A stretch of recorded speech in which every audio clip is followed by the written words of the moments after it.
Hello and welcome to our virtual time clock training series. In this video, we'll be covering how to set up and configure the user options for display groups. Now, these group settings allow you to select group members and then assign permissions that determine how employees will be using the time clock. So let's go ahead and get started. With the time clock open, we're going to go to File, Turn Administration On. And then we're going to go to the Configure menu and choose Display Groups. And then over here in the settings, we're going to go to the second tab here for users. Now the group users box here includes all the members for the current group. So to add or remove people from this group, we can go to select, and then you can check or uncheck any employees that you want in this group. The first checkbox up here, enable user messaging. This basically allows you to either allow employees to use the built-in messaging feature or turn that off so that they can't send messages on the time clock. And then here under user entry modifications, let's look through each of these options and take a look at how these work. These are, as you can see, turned off by default because they allow extra permissions that many companies don't want, but you can configure them for your use.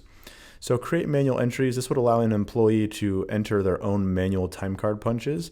So they can configure the start and stop time. They pretty much have complete control over adding the punch to their time card. Create leave entries allows, again, users to enter their own PTO hours to the time clock. Edit entries would allow employees to go in and modify an existing time punch. They could change the start or the stop time on those.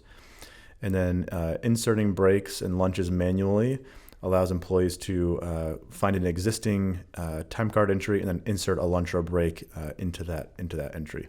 So let's actually turn on all of these options, and we'll take a look at how these look on the user side. So I'm going to apply, then we go to File, Turn Administration Off, and then I'm just going to log in as an employee. So the user action menu here, the three horizontal lines, this is going to allow me to get into these settings. So here you can see now I can edit my current entry, and I could change the start time on this, and then I can go to add or modify entries. This is where all those settings that we turned on will come to play. So now that I'm in here, you can see I can add an entry, I can add a leave entry.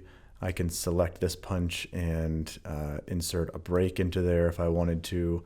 Now those options are all available for employees. So that's how those work for employees, and that's where you can find those settings. So that kind of wraps up the user group settings. You can learn about other group settings by visiting our online knowledge base.